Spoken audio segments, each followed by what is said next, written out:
The research vessel, a sturdy ship named the Horizon, cut through the surf with steady purpose, its hull humming against the watery depths. Dr. Evelyn Hart stood near the bow, her sharp eyes fixed on the distant horizon, where a vague shape loomed, a dark mass that refused to settle into a known form. Behind her, the scattered murmurs of the expedition team blended with the creaking of rigging and the slap of waves against the ship's side. The air was thick with salt and anticipation, a cocktail of excitement and unease that clung to the skin and settled deep in the bones. Evelyn pulled her jacket tighter against the chill, dark hair pulled back into a practical knot that exposed the faint lines etched by years at sea. Her gaze never wavered from the outline ahead. This was the moment she'd chased for years, new discovery beyond the boundaries of the mapped world. Yet something gnawed at her, a whisper of doubt that grew louder with every nautical mile. Below deck, the cramped cabin was alive with the quiet buzz of equipment and conversation. Marcus Lynn leaned over a cluttered table strewn with digital maps, topographical data, and geological samples.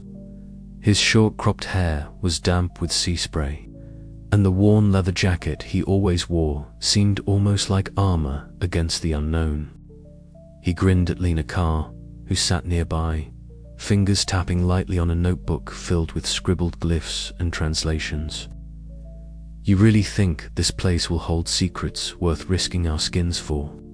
Marcus asked, voice low but charged with excitement. Lena's pale eyes flicked up, her voice barely a whisper. "Something about it feels different, like it's waiting to be remembered." Evelyn joined them, her presence commanding yet tempered by the shadows of her own fears. "That's why we're here. To uncover what's been forgotten and to understand what defies knowing." The ship's captain, Jonas Reed, stood steadfast at the helm, his rugged face weather-beaten from decades at sea. His steady hands gripped the wheel, eyes scanning instruments and horizon alike.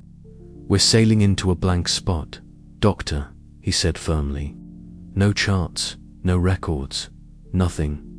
"Exactly," Evelyn replied, her voice steady but low. "That's what makes it real." As the ship drew closer, the island's shape sharpened, a jagged silhouette crowned with twisted trees and rocky cliffs. Yet on every digital map, every satellite image, and every historical record, it was as if the place simply did not exist. The data fed into their instruments returned emptiness, a void where the island should have been. The air around the island was unnervingly still. Even the gulls, which usually circled and called above such landmasses, were absent. A creeping silence seemed to ripple outward, swallowing the usual maritime chorus and replacing it with an oppressive hush. As the team prepared to make landfall, Evelyn's mind raced. This island was no ordinary place. It was a living mystery, a puzzle that threatened to upend their understanding of reality itself. She felt the weight of their mission settle on her shoulders, one of discovery but also of survival. The sun climbed higher, casting long shadows across the deck as the horizon anchored just offshore. The scientists gathered their gear, faces pale but resolute. They were about to step into a world uncharted, where the rules they knew might not apply, and where the silence promised more than absence, it promised oblivion. Evelyn glanced at each member of her team, Marcus with his restless energy and daring grin, Lena, quiet and watchful, clutching her notebooks as if they were lifelines, the captain, steady and unyielding, and the others, each carrying their own hopes and fears. Together, they would face the island's secrets and the terror that lay beneath its surface. The first step onto the sand was tentative, the strange soil cold and damp beneath their boots. The island breathed around them alive, watching, waiting, and as the sun dipped toward the horizon, the maps behind them remained stubbornly blank, refusing to acknowledge the place where they now stood. What was this place? How could it exist beyond the grasp of memory and record? And what price would they pay for seeking the truth hidden in the salt and the silence? The answers awaited just beyond the veil of the unknown. On deck, Dr. Evelyn Hart stood rigid, her sharp eyes sweeping the horizon where the island loomed like a half-remembered dream, its outline blurred by a gauzy veil of mist. The air was thick with salt and something else, an indefinable weight pressing quietly against the senses. Around her, the team prepared for the landing with a mixture of excitement and apprehension. Marcus Lynn paced near the bow, his worn leather jacket flapping in the sea breeze, eyes bright with that relentless hunger for discovery. Lena Carr lingered closer to the ship's railing, her pale face partially hidden beneath a curtain of light hair, whispering fragments of an old language she had begun piecing together. Even Captain Jonas Reed, rugged and stoic, scanned the island with a furrowed brow, skepticism hardening his features. "This place isn't on any chart," Marcus muttered, glancing at his handheld device that stubbornly refused to register the island's coordinates. No satellite data, no GPS lock. It's like it's off the map. Evelyn nodded, her fingers tightening around the strap of her field bag. "That's exactly why we're here, to understand what it is and how it exists in this liminal space." The landing craft bumped onto the coarse sand, the shore welcoming them with a strange softness. The beach seemed alive, shifting subtly beneath their feet as if the island breathed. The fog clung close, swallowing sound and blurring edges. As they stepped off, the distant roar of the ocean waves felt muffled, almost distant, like a memory fading in the back of the mind. Evelyn knelt beside a tide pool, her dark hair pulled back tightly to keep it from her face.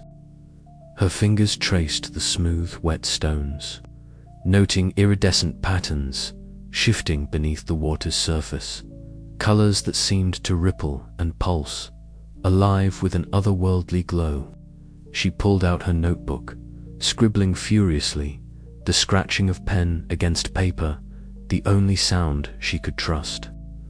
"Look at this," Marcus called from a few yards away, his voice sharp but low. He was scanning the tangled undergrowth, eager to push beyond the immediate shoreline. The terrain's shifting. The trees aren't where they were on the satellite images, if you can even call them that. Evelyn stood, brushing sand from her knees. "We need to be careful. This place doesn't follow normal rules." Lena approached silently, her eyes distant. "The sounds, they're fading. Even the birds have stopped." A sudden hush fell over the group, as if the island absorbed their voices. The usual chorus of wildlife vanished abruptly, leaving an oppressive silence that pressed on their ears and crawled beneath their skin. Even the wind seemed to hesitate, as if afraid to break the quiet. Captain Reed's voice cut through the stillness. "Stay alert. This silence isn't natural, it's a warning." The team set up a temporary camp near a cluster of jagged rocks, the fog swirling low and thick around them. Around the flickering campfire, Evelyn's voice was steady but strained as she dictated observations into a recorder, the mechanical hum a fragile lifeline against the growing quiet. Marcus leaned forward, voice dropping to a conspiratorial whisper. "I want to push inland tomorrow. There's something here, something this island doesn't want us to find." Evelyn's eyes met his, a storm of doubt and determination clashing within her. "Then we proceed with caution. We document everything, no matter how small. This place resists being known." Lena's lips moved silently, whispering words long forgotten by history, names that no one else dared speak aloud. The island seemed to respond, the silence deepening, swallowing their voices and their memories before they could be fully formed. As night fell, The team lay restless beneath a canopy of stars. The oppressive quiet, a constant reminder that the island was not merely land, but a presence, an entity wrapped in salt and silence, waiting to erase all who dared trespass. The first glimpses of the island had revealed not just strange terrain or shifting landmarks, but a creeping terror that settled in the bones. It was a silence that spoke louder than any scream, a void that threatened to consume names, memories, and identities. And as the scientists drifted into uneasy sleep, none could shake the feeling that the island was already watching, already beginning its work. Evelyn's last thoughts before the darkness claimed her were of the fragile thread that held them all together, the names, the words, the stories. If those could be lost, what remained? And could they fight back against the silence that sought to swallow them whole? The island answered only with the sound of the tide, washing away footprints and whispers alike. The day had begun with hope and purpose. But as the team's first steps sank into the shifting sands, the island's true nature began to reveal itself, elusive, dangerous, and utterly silent. Evelyn's obsessive note-taking became a desperate act of resistance, while Marcus's restless energy threatened to unravel the fragile order. And beneath it all, the silence crept closer, a tidal force of erasure that no one yet fully understood. The expedition had crossed a threshold. The island had accepted them not as visitors, but as potential sacrifices to its endless hunger for forgetting. Dr. Evelyn Hart stood with her clipboard, the pale light catching the sharp planes of her face, shadowed by the dark hair pulled taut against the morning breeze. Around her, the others fidgeted with equipment or exchanged wary glances. Marcus Lynn crouched nearby, tracing lines on his battered map with a finger, brows furrowed in frustration. Lena Carr hovered at the edge of the clearing, her pale face almost swallowed by the light strands of hair that fell over her eyes. The island had already begun to assert its strange dominion. Where is it? Marcus's voice cut the silence sharply. The tree was right here yesterday. Evelyn's eyes scanned the space, but the large tree was gone. In its place lay a hollow, a shallow depression in the soil where roots might have once clung. The earth was undisturbed, no sign of a toppled trunk or broken limbs. It was as if the tree had never existed. "This can't be," Evelyn murmured, her voice tight. She tapped her clipboard, checking coordinates. Then her gaze flicked to a GPS device that blinked uncertainly. The instruments confirmed the location. We documented it clearly. Lena stepped forward, voice barely above a whisper. Sometimes things that are lost need names to exist. The others turned toward her, uncertain. She knelt on the damp soil, tracing a delicate finger in the leaf litter as she murmured soft syllables, words no one recognized. Guttural, yet strangely melodic, ancient tongues that seemed to resonate with the very earth beneath them. The air around her felt colder, charged with fragile hope. "What are you saying?" Marcus asked, skepticism in his voice. "Names," she replied simply. "Lost names. If we do not name the things we see, they disappear." Evelyn's analytical mind wrestled with the possibility. The island seemed to resist the scientific method, a living enigma that defied the laws she had trusted for decades. She glanced at Marcus, whose jaw was clenched tight with frustration. "We can't afford to chase ghosts," he snapped. "We need data-stable, consistent data. This is madness." "And yet," Evelyn said quietly, "the evidence is right in front of us. The island is not static. It shifts. It erases. We have to adapt."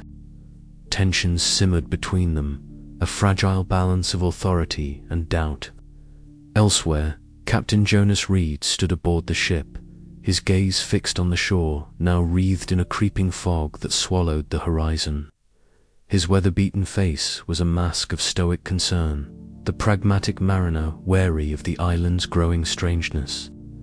Back on the island, Dr. Samuel Ortiz paced near the boundary of the clearing, adjusting his glasses as he observed the group's disarray. "This place plays tricks on the mind," he said, voice low and measured. "We must guard against paranoia." But paranoia was already taking root. Landmarks they had depended on vanished or warped between visits. Paths mapped with painstaking care twisted into unfamiliar trails.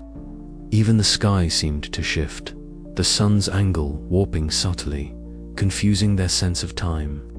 Lena's whispering continued, a desperate litany against the encroaching silence. With every name she breathed into the wind, some features held their place a little longer. The island, it seemed, could be momentarily anchored by language, but the reprieve was fleeting. "I don't know how much longer we can hold on," Evelyn confessed one evening, the pale glow of her recorder illuminating her worn face as she documented the day's findings. "If the island wants to erase us, it will." Marcus slammed a fist into a boulder, his frustration boiling over. "We need to push forward, map every inch before it changes again. If we stop, we're lost, and if we push too hard," Lena asked, voice trembling, "we risk losing ourselves in the silence." The island was a predator, patient and unyielding. It consumed not only the physical but the intangible, memories, names, the very essence of identity. The team's unity frayed under the strain of the vanishing world around them, each step forward a battle against oblivion. As twilight deepened, the clearing where the ancient tree once stood was swallowed by shadows. The land seemed to hold its breath, a silent witness to the scientists' desperate struggle. And beneath the creeping silence, the island waited uncharted, unyielding, and alive in its erasure. "We're not just mapping geography anymore," Evelyn whispered to herself, voice barely audible over the rustling leaves. "We're mapping oblivion." A cold wind swept through the clearing, carrying with it a faint, almost imperceptible whisper of forgotten name, a lost memory, a warning from the silent depths of the island itself. The team's journey into the unknown was only just beginning, and the shadows of vanishing landmarks stretched long into the night. In the muted light of the island's clearing, Dr. Evelyn Hart was reviewing her notes when a sudden, chilling disturbance rippled through the camp.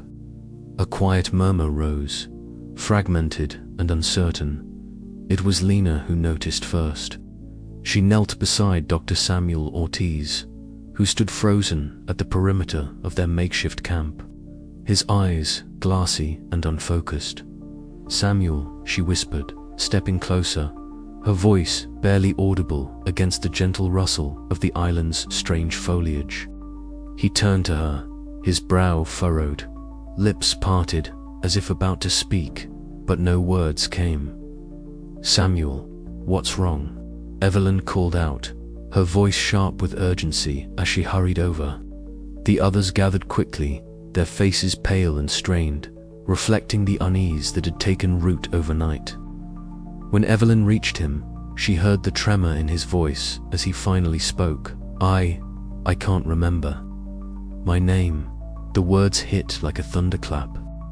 Silence fell, thick and suffocating, as if the island itself was swallowing sound whole. Everyone stared at Samuel, disbelief and fear knitting their brows. Marcus stepped forward, his usual confident swagger replaced by a tense, jittery energy. "That's impossible," he said, eyes scanning the psychologist's face for signs of a trick or a breakdown. "You're joking." But there was no humor in Samuel's gaze, only a vacant confusion that chilled Evelyn to her core. She pulled out her notebook, fingers trembling, and flipped the page where she'd recorded each member's name and function. "Samuel Ortiz," she read aloud softly, then looked back at him. Do you remember this? He shook his head slowly. No, nothing. The camp erupted into whispers, some skeptical, some terrified. Captain Jonas Reed barked an order to regroup, his voice a rare anchor of authority in the mounting chaos. Everyone, stay calm. We don't know what's happening, but panic won't help. Evelyn's mind raced. This was more than a psychological breakdown. It was the island's influence manifesting in its most insidious form. A creeping erasure that was not just physical but mental, targeting the very essence of identity. The tides here didn't just wash away footprints, they swallowed memories, names, the self.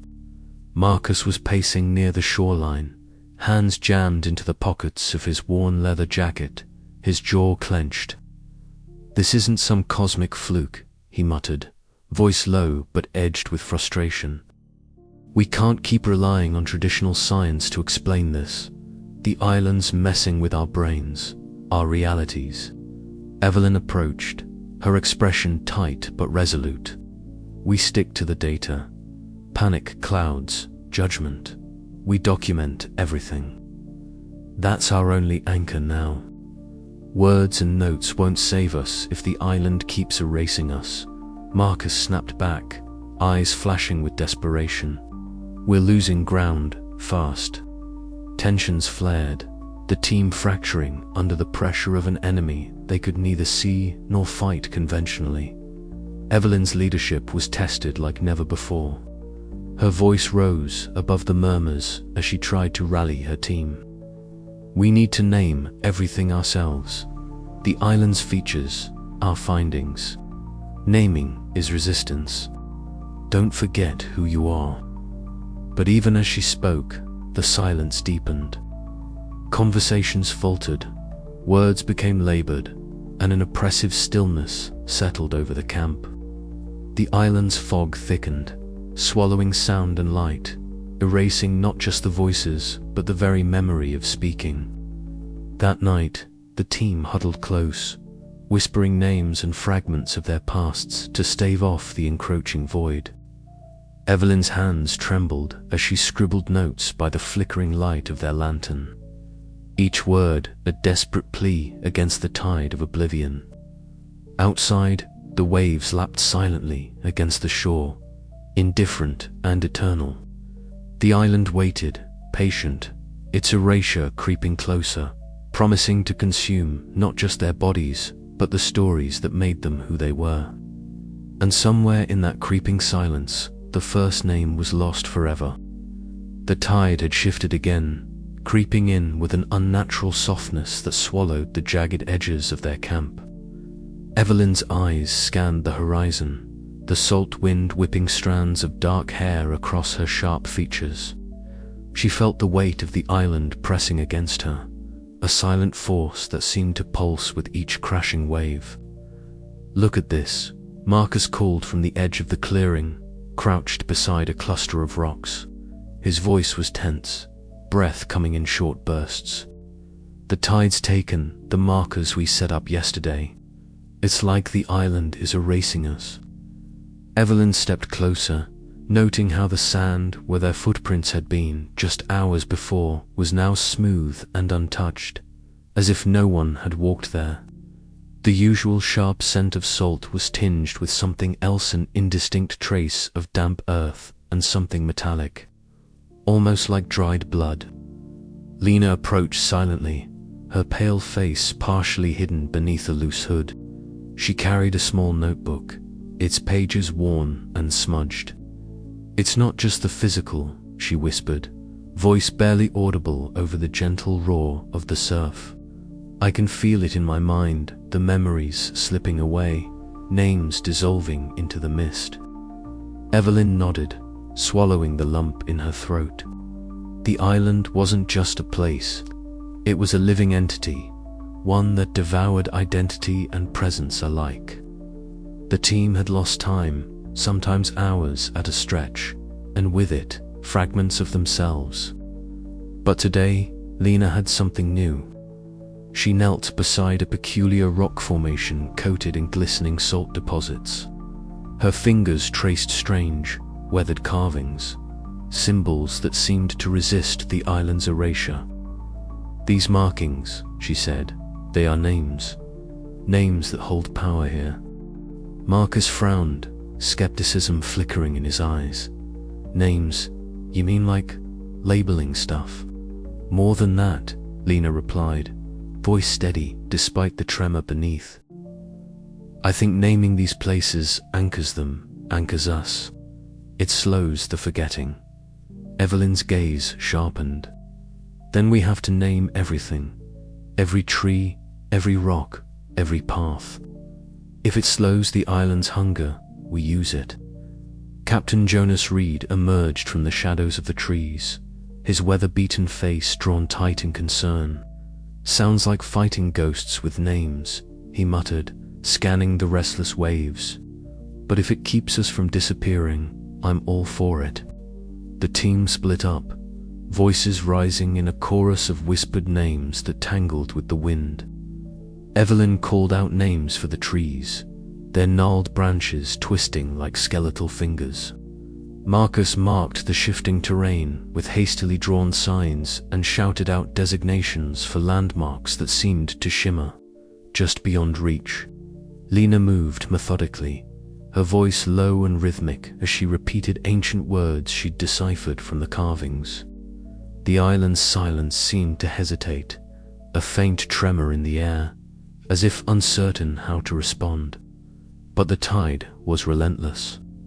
It crept closer, lapping at their feet, chasing away the traces of their existence.